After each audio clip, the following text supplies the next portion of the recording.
Welcome back. The Fawkes Report. Rocking out to a little bit of Amid the Ruins 1453 Overhaul 83. And if you don't know what that is, it's because this is a new development. It's a new phenomenon on the internet that I've noticed and I think is actually kind of interesting. It's a phenomenon of what we call the Orthobros. The Orthobros? What the heck is that? Orthobros? Well, there's one theory that it's just people that study orthopedic surgery. Orthopros. But there's also Orthobros. See? Orthobros, you know? Orthopedic surgery, that's what we're talking about. The Virgin Hoarder. The interviewer Chad champion. I don't know what that is. But Orthobros. But that's not what we're talking about, is it? But it's a play on words. It's what we like to call a play on words. But I'm really interested in this movement. I'm going to tell you exactly what it is right now. The Orthobros.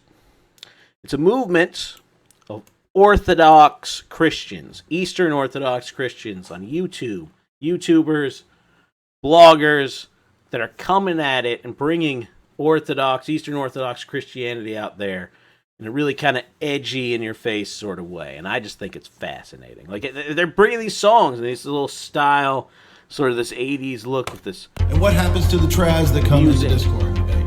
They get demolished. And what do? They go and they make fake profiles to come back because they actually want to hear the positions and learn it. That's the irony here. And I think that that's actually funny. That they make fake profiles so that they can come back and hear the talks, the lectures, and debates because they get booted because their arguments are so stupid.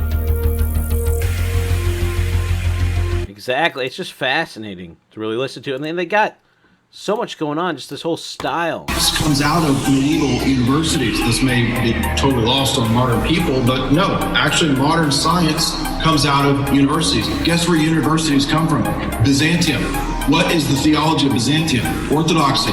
The longest running empire, the most successful economic empire in the history of the world was Orthodox. It was Byzantium. So we give universities, Exactly. And so this is just really fascinating. So basically they've taken this stuff. It's sort of in the style of old school sort of alt-right-ish trolling, but they're using Christianity. They're trying to, promote Eastern Orthodox Christianity, even if maybe their approach is a little bit unorthodox. It's a little bit of a joke there. But the style is very reminiscent of the 2016 era meme magic. Of course, if you remember, Chatelet with Pepe and the Trump and the frog praising a god by the name of Cat. But these people don't praise Cat. I don't necessarily praise. I don't praise Cat either. We praise a different god. A god by the name of the Lord Jesus Christ, if you know what I mean. But yeah, so I really appreciate the style, and I'm going to get into a little bit of the meat and substance of this and why I just love it. But I like the fact that they're taking this edgy style that, you know, these alt-right people kind of stumbled on to promote some really weird and bad ideas. But if we could take some of that style and apply it to things that are a little bit more edifying, like Orthodox Christianity and the legacy of Byzantium, or even Roman Catholicism, and how badass Guy Fawkes was, that would be great.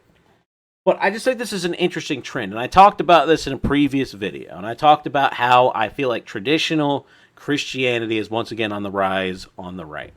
And this is another example of this. We're seeing traditional Orthodox Christianity promoted on the right. And I'm going to give you an idea of some of the guys that you should be looking at if you want to pay attention to this movement and you want to look into it, because I encourage you to do it. I'm a Roman Catholic, I'm a papist, but you know, I like the fact that these guys are doing this. I think it's great. Either way, you know, some of that ecumenism, right? Some of that Christian unity that we've heard so much about. I don't know. But yeah, so this is one of the guys that we've heard a lot from in some of these music videos. But my name is Jay Dyer. All right, and he's like a radio personality. He does a radio show, an internet show, and he does sort of like reviews of movies and things like that. And he always starts the Dyer wave. Nonsense, which we always. And you get into it, and you can see he's a pretty sharp dude. This information operation. We critiqued and we debunked earlier incarnations like it, like Nasara. You know, he's definitely not some dude who lives in his basement. You can see that this guy is kind of a badass. You know, he's someone who knows how to talk, knows how to operate. And having this guy doing things, I mean, it's not terrible. Now, again, spends a lot of time attacking Catholicism. He does, but that's not the only thing he does. A lot of what he does is simply aimed at the modern world, is aimed at liberalism and the doctrine of liberalism. And that's fine. We need more people doing that, and it's great. But he also talks about Protestantism. Can you briefly explain the differences between Orthodoxy and Lutheranism? Thank you. Keep up the good work. Well, I mean, Lutheranism is just kind of close to Anglicanism or Episcopalianism, except that Luther himself, unfortunately, was very immersed in dialectics too. Luther was influenced by the nominalists, influenced by a famous nominalist who... Well, yeah, so I mean, he talks on Protestantism, modernism. Sometimes he criticizes us Catholics, but I like the dialogue. I like where it's coming from, and I feel like it's a good thing. It's a good thing to have that kind of style out there. And another guy to take a look at is a guy named Brother Augustine. I am Michael Witkoff, host of the podcast, author of the now multi-category bestseller On the Masons and Their Lies. Interviewing Roosh, as I had said before. And if you were to go to his channel, you'd see a good bit of material talking about all kinds of stuff, traditionalism, confronting fascism,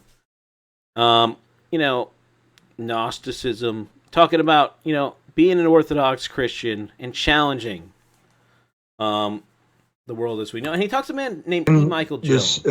St. Raymond of Peñaforte went to St. Thomas Aquinas. And I'm not the biggest expert on him, but I do remember him from my old days. Like, I used to be a really ultra-traditionalist Catholic. I still am, in a way. But I just remember him. He was someone who was really controversial, and I'm seeing him around a lot more in sort of these who then wrote the traddy circles, sort of these illiberal circles. And I think that's fine. That's great. It's the dialogue, the ideas are getting out there. And I'm seeing that things that were interesting and popular that people didn't really know about, but things that people were reading back in like 2008, 2009 are starting to come back, and they're starting to come back in a bigger way. And I think that's positive. I always like dialogue. I always like new ideas, and especially when it's coming from a traditional perspective or a Christian perspective, it's challenging the zeitgeist, and I think that is wonderful. And another thing about Brother Augustine, he's got his own music video as well, so definitely check it out.